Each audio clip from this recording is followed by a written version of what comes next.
Welcome to True Crime Garage. Wherever you are, whatever you're doing, thanks for listening. I'm your host, Nick, and with me, as always, we close like Starsky and Hutch. Here is the captain. It's good to be seen, and it's good to see you. Thanks for listening. Thanks for telling a friend.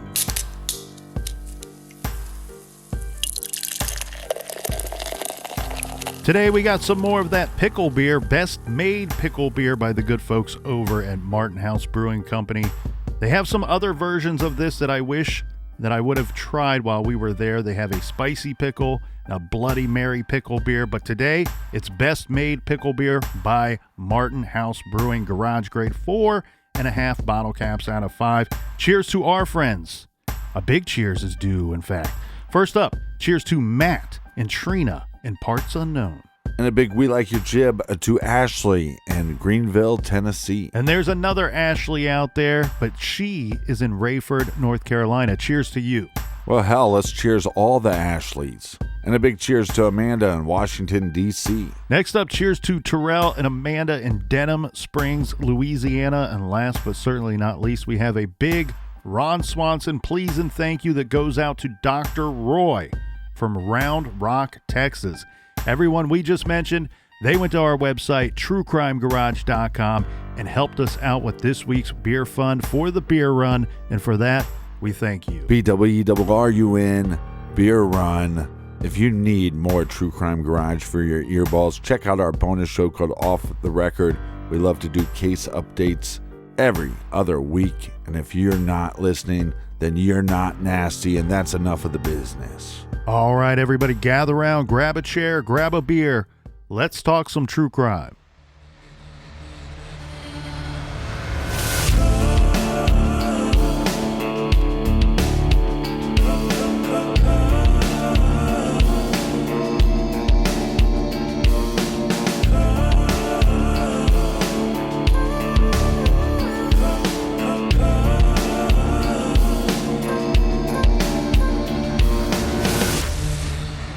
When APD Sergeant John Jones was asked about how he would describe the yogurt shop crime scene, he simply said, wholesale carnage.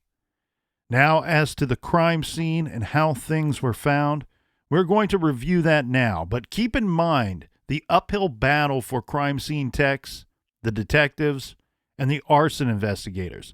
This place was a mess. And think back to our trailer at the top of yesterday's show, when Sergeant Jones wrote a note to the district attorney that said robbery plus sexual assault plus multiple child victims plus bondage plus gunshot wounds plus fire, heat, smoke, water damage plus no known witnesses equal the homicide, arson, and DA's worst nightmare. Put a big underline under fire, heat, smoke, and water damage. So obviously smoke, heat, and fire damage from the fire. The fire, at one point, getting so hot that the shelving unit melted along with items on it. And because of the fire, we're also going to have water damage at the crime scene.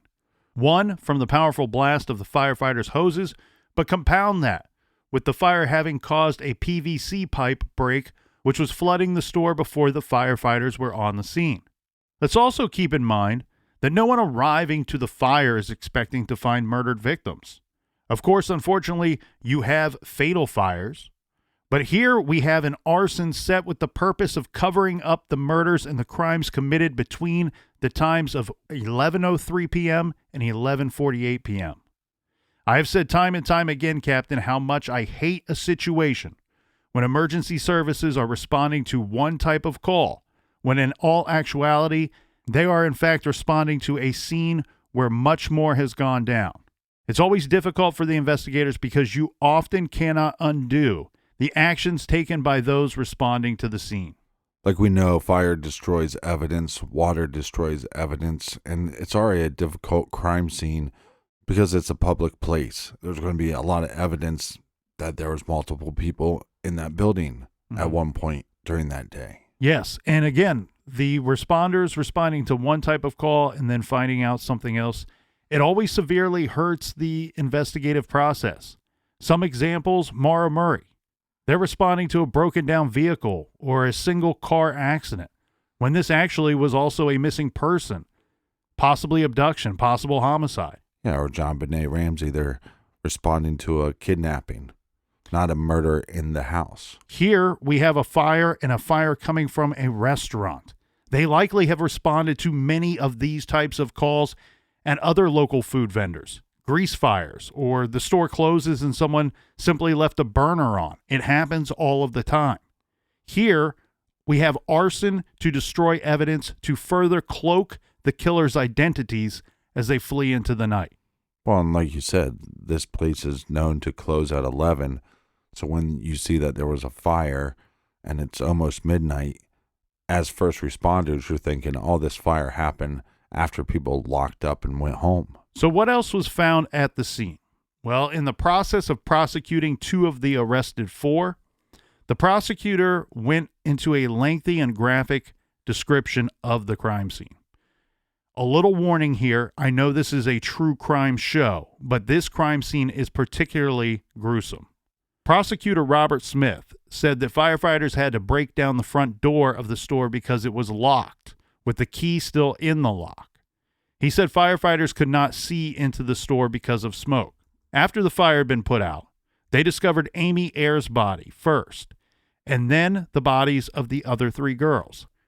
Ayers was found lying in the middle section of the store. That's his words. To be clear, this is still the back room, but she is found in the front portion of this back room. The other 3 victims were located at the very back of the store, near the melted shelving unit and the back door. Amy Ayers was found without clothes and on her side face down.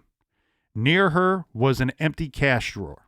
The medical examiner determined her cause of death to be strangulation and gunshot wounds to the head. A .22 caliber bullet was recovered. The other 3 were found in the back portion of the store, in the back room. Sarah Harbison was found gagged with her hands tied behind her. Investigators determined that she had been sexually assaulted. Smith said her body was extensively burned. Eliza Thomas was found on top of Sarah Harbison in a similar manner. Her body and face were burned beyond recognition, and she was identified by dental records. So do they think an accelerant was used on their bodies? No. And that's frankly a difficult question to answer, because through the course of time, the fire investigation and their determinations have changed or been modified, let's say, over the years. So in the original investigation, and I have a good portion to cover this later, there was general thought that there was not much of an accelerant used at all. And we'll circle back to that.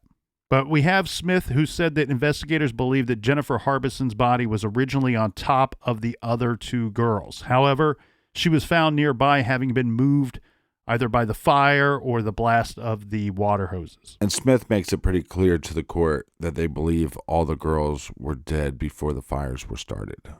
The prosecution reasoned that since all had been shot in the head, their bodies were moved and stacked as they were all found face up. But that statement isn't completely clear about the crime scene. Exactly. So what he's referencing here is the bodies of the 3 girls that were found at the very back of the store, because we know Amy Ayers was found in a slightly different location. She's found face down. However, the other 3 girls were found face up, leading them to believe, because of the way that they were shot, that they had to have been moved after they were shot and killed. Because the fire was so intense, the crime scene unit had to sift with shovels and screen to find evidence. Eventually, they found some bullet shells. In the corner near the rear door of the store, investigators found a pile of burned clothes. Included were remnants of denim fabric and clothing from all of the girls, as well as a heart-shaped belt buckle that had belonged to Amy Ayers. However, police teams never recovered the belt that went with this belt buckle.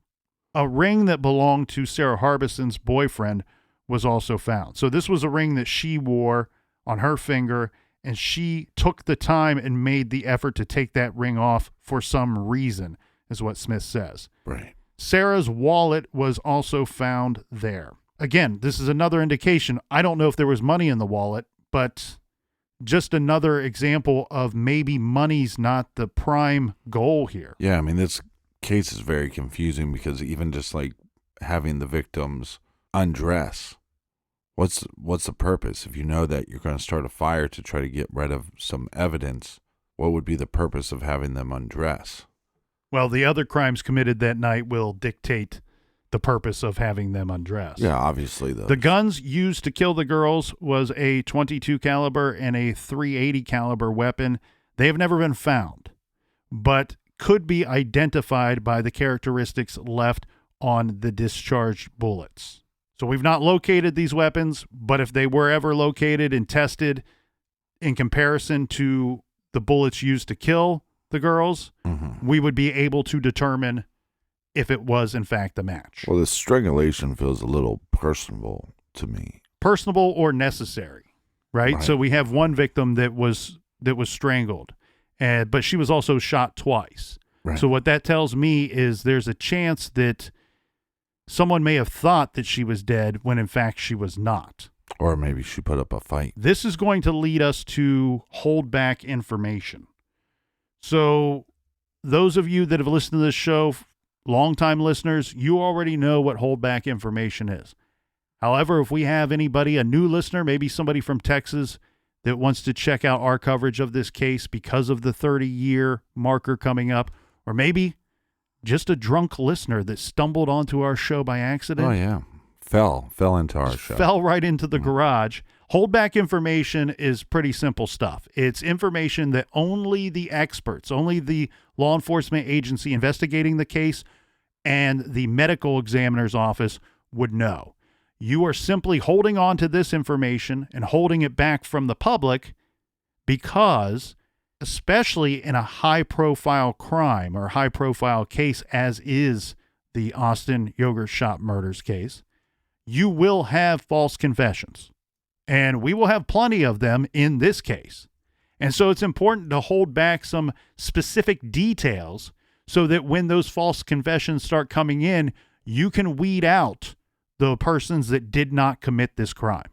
And we won't go into the psychology of why or who would make a false confession. We pointed that out and went over that quite a bit in our first time around in this case. But let's review the holdback information here, Captain. This was decided on December 7th. So the next day, the next afternoon, less than 24 hours after the girls were killed, the Austin Police Department decides we are going to make a list. And they created a list of 13 pieces of evidence to be held back. And those items were, number one, how and where the fire was started. But do we know where the fire started? The fire has always been a bit of a pisser here in this case here, Captain. You're a pisser. For 7 years, we were told, well, again, they're holding back this information, but later we learned that for 7 years, the arson investigators all agreed that the fire started on the shelves, that shelving unit that melted.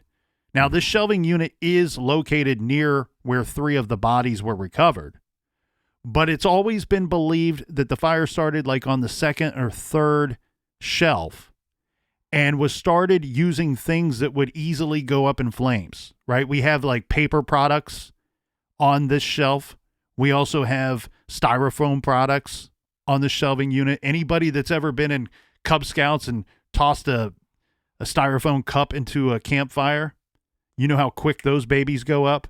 There were also things on this shelving unit that would have been highly flammable, right? Like paint cans, aerosol cans, things of that nature. Right. They're basically using that as their starter. When confessions start coming in, one thing that I found that was completely bizarro is that a lot of the confessions, we have people saying that the fire was started on the victims, that they piled up the victims and then put some type of accelerant. In several of the confessions, they say lighter fluid from like a Zippo can lighter fluid, doused that on top of the victims and then lit them. That narrative seems to have changed right around the time that they're looking to convict these 4 individuals that they arrested. The next piece of holdback information, number 2, the key in the front door. We've already discussed that, how they would put the key in, lock it from the inside before closing up for the whole night, and then leave through that door, and then eventually sliding that key back underneath the door. Right. This is something that would not be known to many people outside of employees of the ICBY store. Number 3, how much money was taken?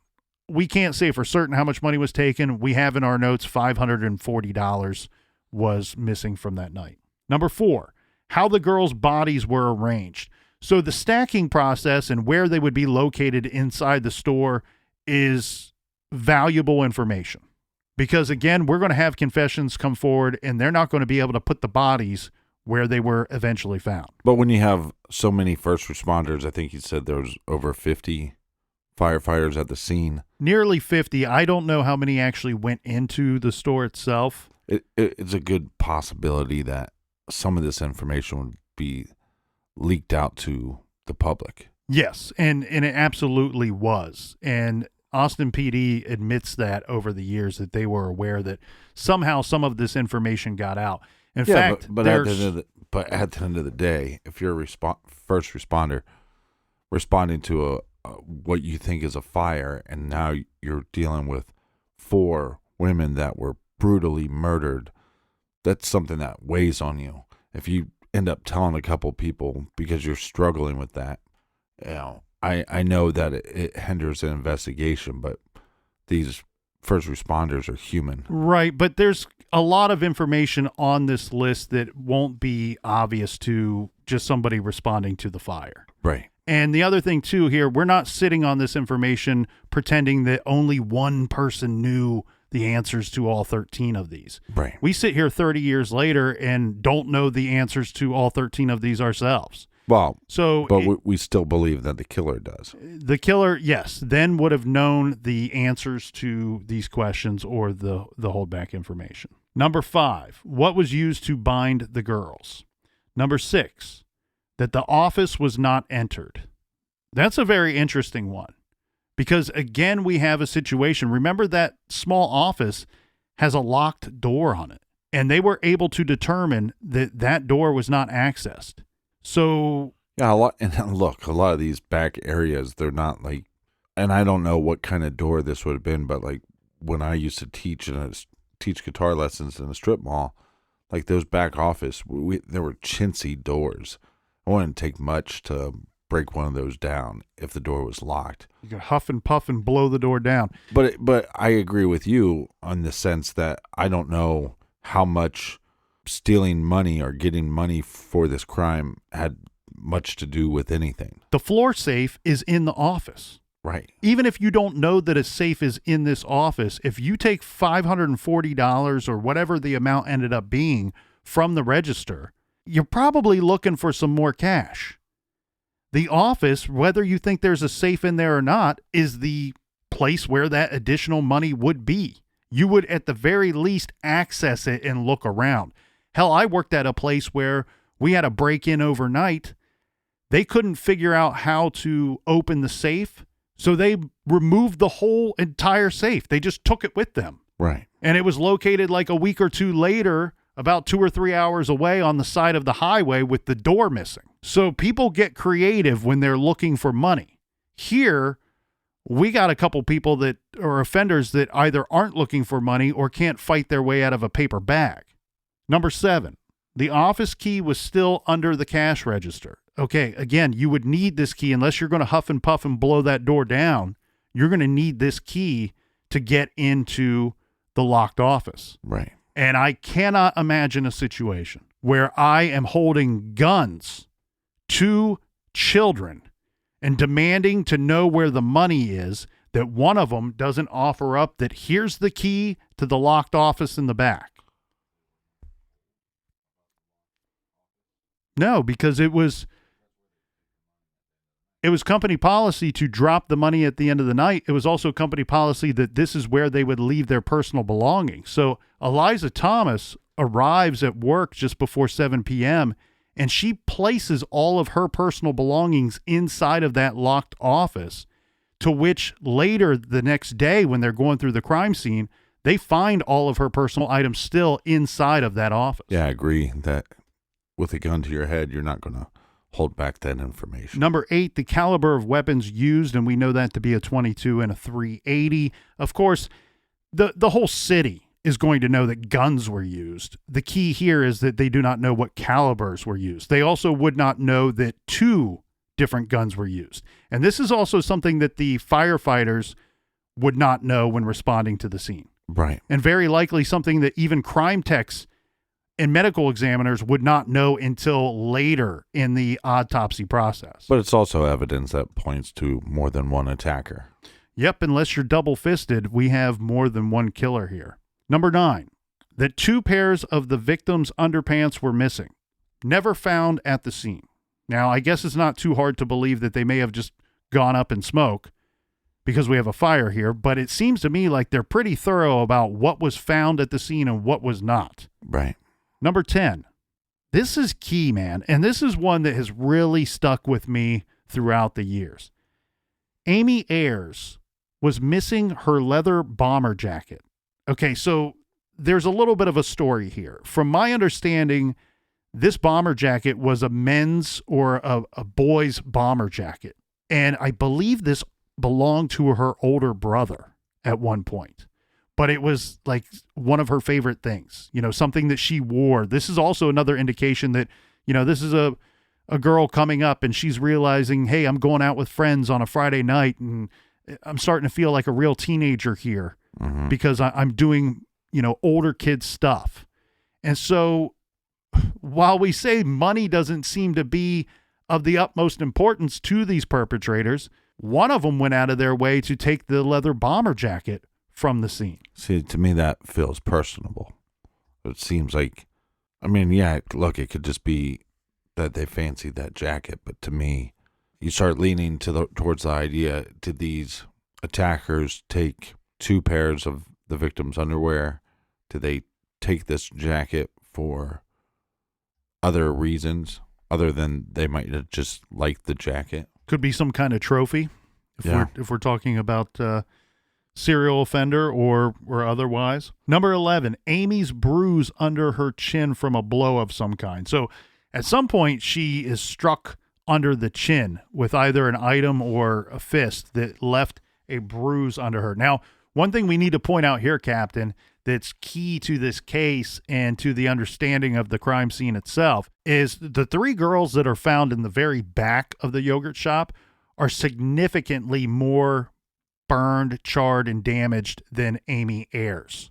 So where you're going to have a lot of information about Amy Ayers, that's simply due to her proximity to where the fire started, right? The fire started in one location and it spreads through there. It spreads from there.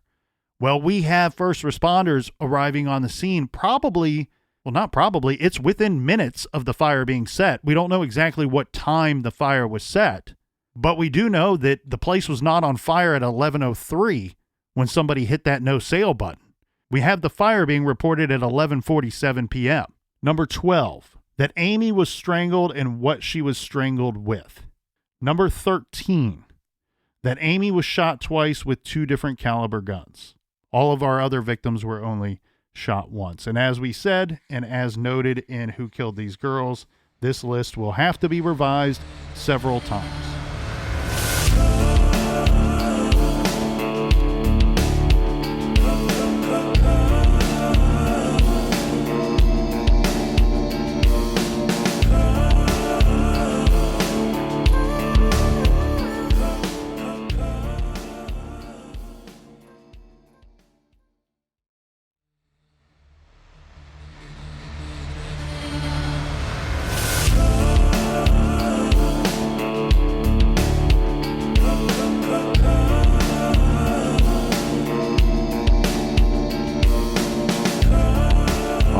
We are back.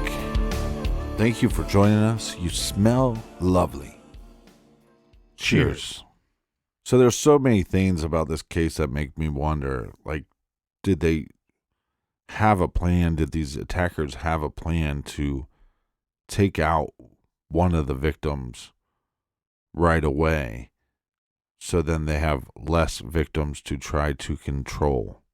Possibly, and it's a sad situation. Of course, again, we will never really know until the proper person is found and locked up. Or persons. Persons, correct. However, I think that we can probably deduce some things about the attackers and their actions and their plan. And this is one thing that I thought that has always been another misstep in this investigation. Now, I want to be clear here and give kudos where it should go, and that should go to the Austin PD in this regard, where Austin PD basically said in this investigation, we are only concerned about the who. We are not going to spend our whole time spinning our tires on the why. Right. So, but sometimes the why leads you to the who. Well, and when you're sitting here at our position, Captain, in a smelly garage, we have to examine the who, what, why, when, and how come. I think I threw some extra things in there that weren't necessary, but you get what I'm talking about. That's what our show does. We throw in a couple things that are not necessary. Yeah. So I think here, when I review this, what I'm seeing is a situation where maybe you're not so worried about being outnumbered if you are the perpetrator, right? There's 4 girls. You're going to be outnumbered unless you have 4 perpetrators or more. The situation that you do have is we have a lot of terrible things going on in a short period of time. So there's a lot of moving parts and pieces within the course of about 45 minutes is really what I want to focus on. And in 45 minutes, we have sexual assault, we have terrorizing the girls, we have robbery, we also have an arson that's set, and we have the perpetrators successfully fleeing the scene, all within about a 45-minute span. Now, what that indicates to me, if you're going to set an arson, you're somewhat of a sophisticated criminal, and I don't mean, people always get this wrong. They think, oh, here Nick goes calling some maniac a brilliant individual. Yeah. I'm not saying that this was any type of high IQ criminal here or criminals. I'm simply saying criminally sophisticated, meaning that they understand that this fire will destroy evidence, that this fire will increase the probability and the likelihood that they are not caught. And so this fire is set for that purpose and that purpose alone. Well, and also, it's when you're calling somebody criminally sophisticated, you're basically saying they're a bigger douchebag. They're a bigger ding-dong ass frog. You know, that's what you're saying. It's not a compliment. You're putting the individual down. That means that this dirtbag thought more about this crime and how not to get caught. The other thing, too, that the arson indicates to me is that high level of concern of being caught and getting away with what they did. So you're going to want to not be detected. And gunshots are loud. And this is a short period of time. I don't think that you are using those guns until you have to, which would be at the very end. When you are done doing whatever it is that you set out to do, that is what you plan to do at the end of those events. No witnesses, burn the place, and flee. And so I think that the shooting and unfortunately the additional injuries to Amy Ayers were items that were not necessarily planned, but were necessary because she did not, and I hate to even say these words, but here you go. She did not die when the others did. Every one of the other girls we shot, they died as expected. Amy Ayers did not die as expected, and therefore we end up with the second gunshot. We end up with the strangulation at some point, and we have some of the medical information that will back that thought up. Then assuming that the gunshots happen at different times. Yes, I don't believe for a second that she was shot at the exact same time with 2 different guns. Well, not at the exact same time. You're saying that. It could be seconds later, though. Right. I mean, we're talking the amount. I'm not going to go into it because I don't have the stomach for it, and I don't have the heart to do it. But just sit back and think, without forcing me to do this, how many horrible crimes happen in a span of just 45 minutes? And that's giving extra time. I don't even think they were there that long. No. And so, you know, you're doing things very quickly, and the science that will back up the thought of her being shot twice and why is simple. Amy Ayers was shot through the back of the head the same with the same 22 caliber gun used on the other girls. But in her case, the bullet did not enter the brain. Right. And so I think that is why she's reacting to this. And then the killers are reacting to her reaction. You know, we saw in the Lane Bryant shootings, several people, they're all laid down the same way, face down on the floor, gun to the back of the head. And one of them twitched or moved or something happened, and it didn't work. It didn't kill one of them, but it killed the rest of them. Well, and it's also possible that this could be a sign that there was soft bullets, and meaning that those bullets can become soft over time. And so these bullets could have been older bullets. That's possible, yes. And the thing here too is a 22 caliber gun is typically used in a situation, and I don't want to paint the picture of anybody thinking that this is some type of mob hit. A 22 caliber gun is typically used in a crime where your plan is to shoot the individual in the head and kill them with one shot. Why? Because most of the time a higher caliber bullet will do what is called a through and through, meaning that it enters the body at some point and it goes through the body and exits the body at some point. Mm-hmm. With a 22 caliber bullet, you're looking to do as much internal damage as possible if you want to kill somebody with one bullet. So a 22 is often used because it's not powerful enough in most cases to do a through and through shot.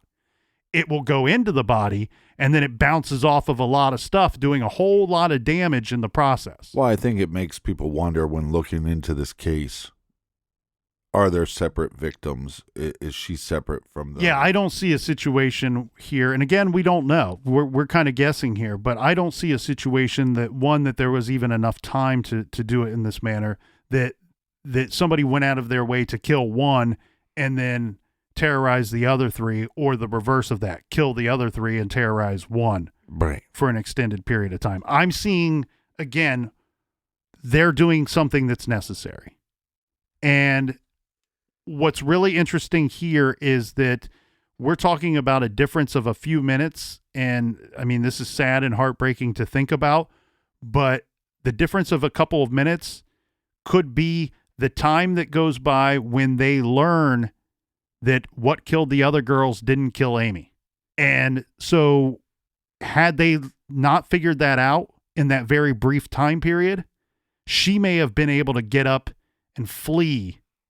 And I think that's what she was in the process of doing. I think she was crawling away from the other bodies. I think she was shot originally in the very same locale as the other three girls. And at some point she's reacting to the situation and crawled away or started to flee somehow, mustered up the strength to try to get away.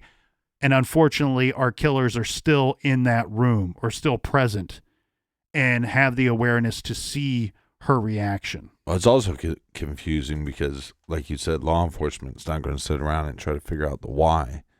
But maybe they're not going to try to sit around and figure out the why because it seems very confusing in this case. You have money left behind, so you have a room that they didn't even go into, which has a safe. You would think that if they had much knowledge of this business at all, that they wouldn't have left that bag of money behind, nor would they leave that safe behind. So what was successful in killing the other girls and was attempted on Amy is what is called a contact gunshot wound. This is where there is evidence that proves that the gun was right next to or up against the skin at the time that the gun is fired.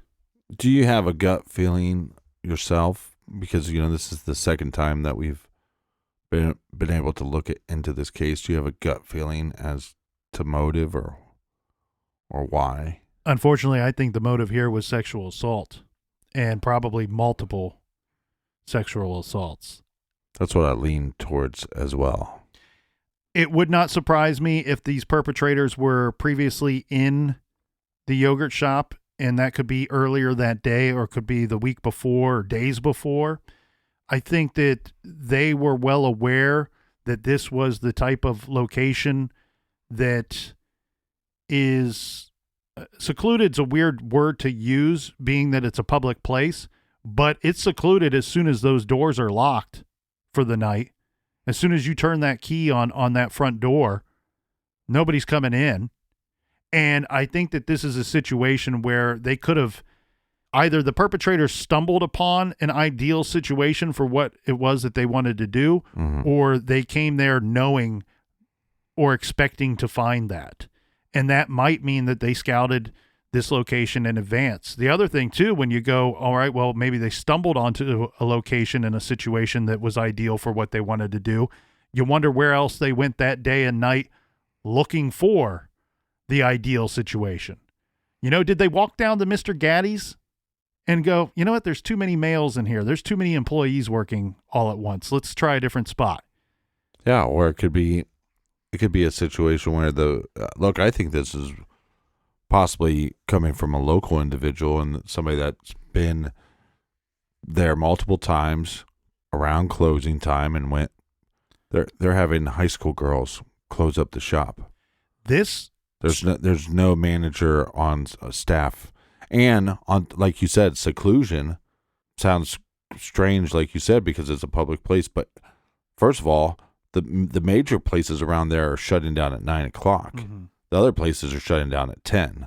Mm-hmm. So now that gives you a whole hour that if you are from that area, you know that place is one of the only places open past 10.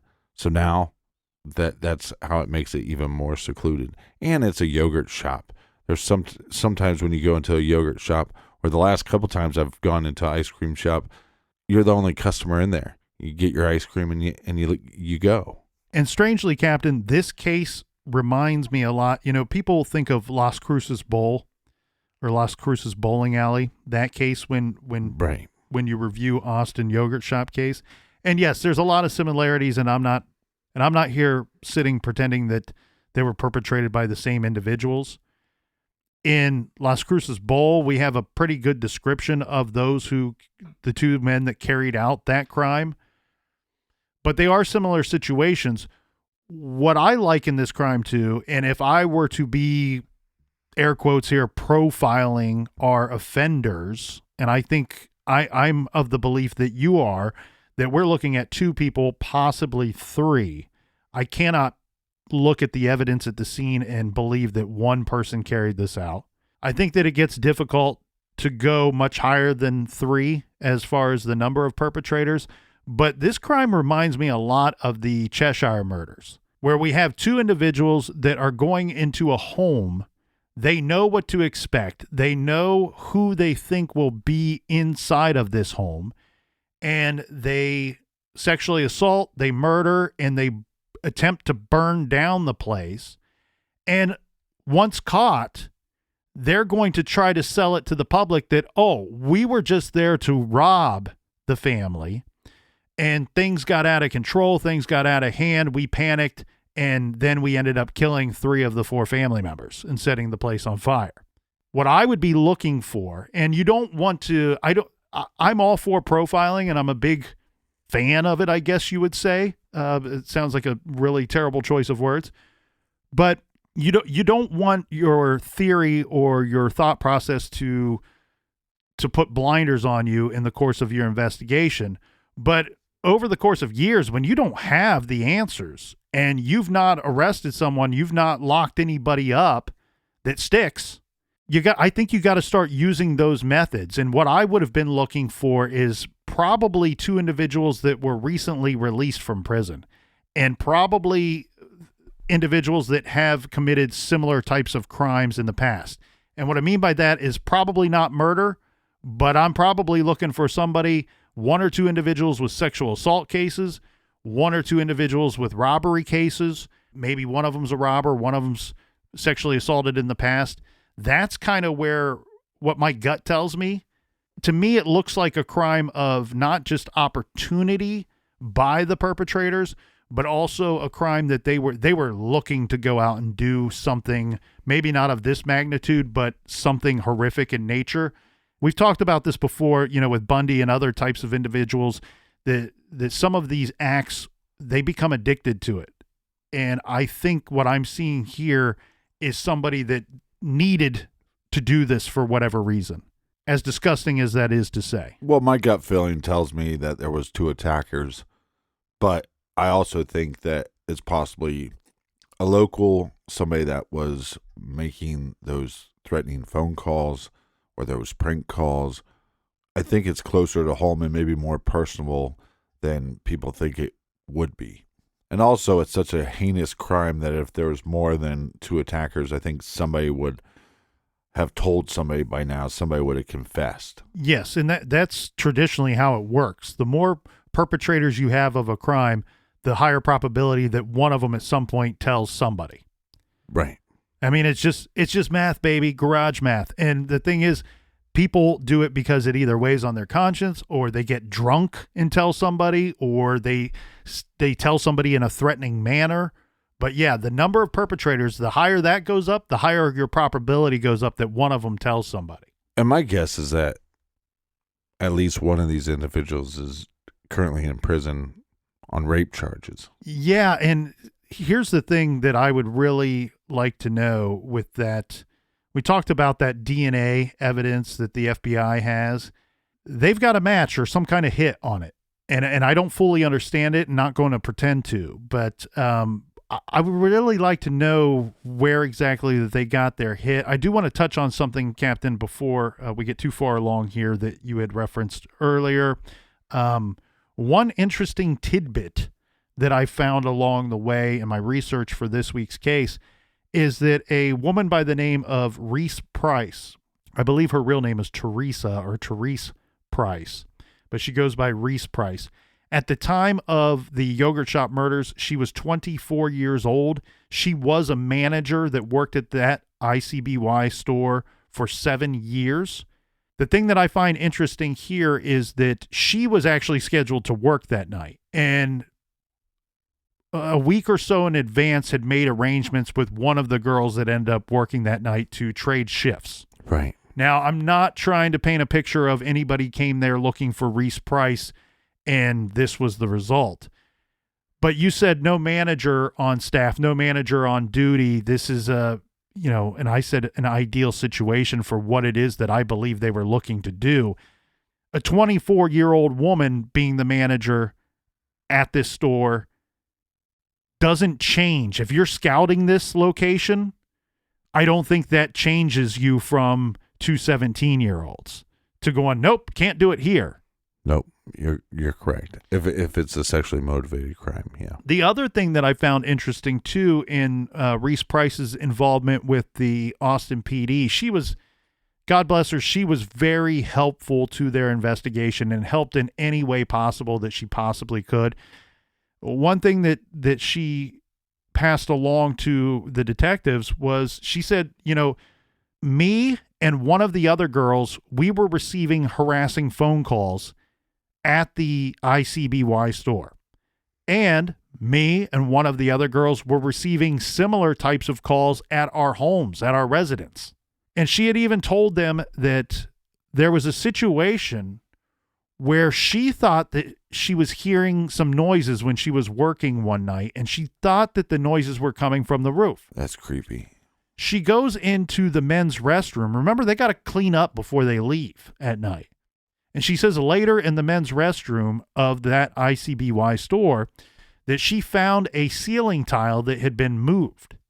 And on the toilet seat, found footprints or shoe prints on the toilet seat. That's a weird way to take a dump. She's telling police that it's her opinion that the noises that she heard was someone coming through the ceiling and dropping down into the back part of their store.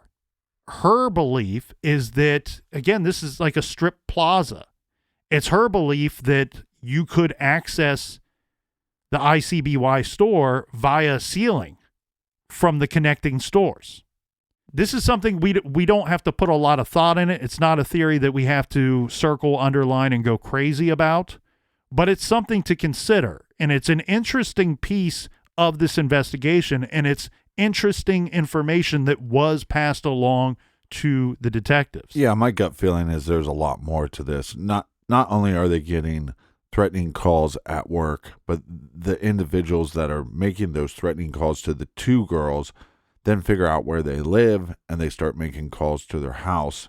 That lead, those things should be taken very serious. Interestingly enough here, Captain, one thing that I find completely fascinating, and I think that we sit here and probably share the same belief today, 30 years later, is the prevailing theory in the Austin Yogurt Shop murders case. And that prevailing theory seems to be that whomever those two men were sitting at that booth at 10:47 p.m. that night, they most likely are the attackers and the killers. Now, I say most likely because we can't say it definitively. What we do know is this, that it took several months, which is kind of weird to me, but it took several months for customers to come forward and say, hey, I was this person. I purchased this that night, and I was in there about this time, and this is what I think that I saw or heard while I was there. It did take weeks and months to collect all those people, and police were actively reminding the public, hey, we need you to come in here and tell us. It's very important. This is their words. Quote, it's very important that they come forward.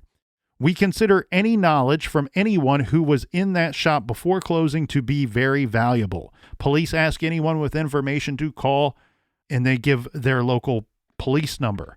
But when we talk about these two individuals sitting at that booth, it's my understanding, Captain, that those are the only two individuals that have never come forward. These are the only two people that we know to have been in the store that night based off of customer testimonials that have not been identified. Right. It could be, and it is possible, that these two individuals were from out of town. They were just there like every other customer with no harmful intentions at all, and they left before the store closed, and they're not from the area, and months went by, and they just never came forward or do not remember being there on the night that was in question. That is a possibility. I think it's awfully slim, but it certainly is a possibility. If we rule that out, then we have to say these two are probably the killers. And again, I think it's more likely that it's two killers and not just, we're going to be in the store with the potential of being seen by other individuals. And then once they lock the doors, we're going to then open a back door or open up the front door to let another person in. The only people ever convicted in this case were the two individuals that eventually were released from prison, and they were convicted based off of their confessions. And we could go through that, but I don't think that we should, because you can listen to episodes 81 and 82 where we go through that muck and mire quite a bit. At the end, Captain, what we have is, of the four boys that were arrested, two convicted, the guns did not match. Right? It was a .22 caliber gun that led Austin PD to these boys. Their .22 caliber gun, they ran ballistics on it. It does not match up with the .22 that was used at the Yogurt Shop murders. So the guns didn't match and the DNA didn't match. Years after the murders, advanced DNA testing revealed a bombshell, the bombshell that nobody wanted. We were happy when two people were locked up for this case. But those results showed that DNA that was found on Amy Ayers did not match any of the suspects. And to be clear, it didn't match anyone in any national database. So yeah, the two that were convicted, the DNA that was found on our victim does not match the two that was convicted. It also does not match the two that weren't convicted, the two that were arrested and the charges were dropped by the grand jury because they didn't believe that they had enough evidence here. So, but also with such a horrible crime, like this is truly done by demons. It's surprising to me how many confessions they have got. Yes. And, Austin police, they readily admit that approximately over 50 people insane. Yeah, have confessed to this. Now, I want to address something real quick here. If you look at Wikipedia, there's an entry that says that one of the confessions included Kenneth Mcduff, who's an individual that we covered extensively in episodes 81 and 82. He's a serial killer. There's no question about that. Here's where the question comes. According to that Wikipedia entry, Kenneth Mcduff on the day of his execution, confessed to the yogurt shop murders. I've looked high and was left dry, my friend. Could not find any credible publication or person stating that they heard him or heard the confession. Heard this confession. Yes, he did have some last words, but they did not include anything about this case or what I could find any other case. Now, he's certainly capable of committing such horrific acts, but again, review episodes 81 and 82. We go into why we don't believe that he is our guy. So then the question becomes, FBI has this DNA. Why aren't they releasing it? I mean, do they just not have a match? Does it match somebody with a high profile? Does it match somebody that they have no evidence against other than this DNA match? Wouldn't that be enough? Well, I'm glad that you brought that up, because let's review that real quickly here. Again, in 2017, another potential breakthrough emerged. An Austin detective submitted DNA evidence found in one of the victims into a database that searches YSTR DNA samples, a type of DNA profile that forensic investigators use to identify male relatives of suspects. A match was found. The Austin Police Department requested more information about the identity of the matching donor, but the FBI has refused to release any information, saying a federal statute, so it's the federal statute, that prohibits it from disclosing identities of anonymous donors. So I want to know more about what is an anonymous donor, right? And I want to learn the ins and outs of that. Right. Despite these hurdles, the families have continued to work to keep the case in the forefront. Their efforts have led to new crime-fighting initiatives at the state and federal levels. Again, citing that same article, according to that article that we cited at the top of yesterday's show, there are over 19,000 unsolved homicides in Texas. Eliza Thomas, Jennifer Harbison, Sarah Harbison, and Amy Ayers are 4 of those unsolved homicide cases. When we talk about the yogurt shop case 30 years later, we need to make sure that we include some of the good stuff that happened in this story. I'm talking about the Austin community and the friends of the 4 girls that made a promise to Eliza, Jennifer, Sarah, and Amy and their families. And the promise was, we will not forget. On February 27th of 1992, just 3 months after the murders, local celebrities recorded a song titled "We Will Not Forget," written by local musicians and dedicated to the 4 slain girls. All proceeds from the song were donated to a fund that was set up to help solve the case. On June 6th of 1992, 6 months after the murders, the classmates of the girls at the high school set up empty chairs for Eliza and Jennifer, who would have graduated on that day. The great city of Austin, Texas, made a commitment to these 4 girls, their families, the community, and the persons responsible, that they will not forget. And in the garage, we refuse to forget these girls as well. Now it seems that the FBI has the power to help thousands of people heal, even if it's just a little bit. And I understand that there are laws and regulations that are needed to protect the people, but here, those laws and regulations are protecting the wrong people. Take a look at these crimes. These are some of the most horrific and unspeakable acts that we have ever discussed on this show. And it's 5 years of existence. And all of these horrific crimes and unspeakable acts were committed in no more than a short 45-minute time period. The people protected by these laws and regulations are not people at all. They are the very worst of what humanity has to offer.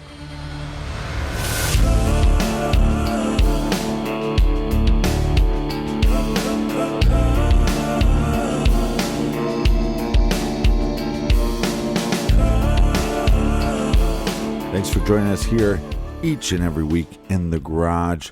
If you're digging the music for the show, check it out for free on Spotify, Amazon Music, or Apple Music. It's free, so check it out. Colonel, do we have any recommended reading for the listeners this week? This week, Captain, we are recommending what I believe is the definitive book on the case that we covered this week, the Yogurt Shop Murders. And this book is called Who Killed These Girls by Beverly Lowery.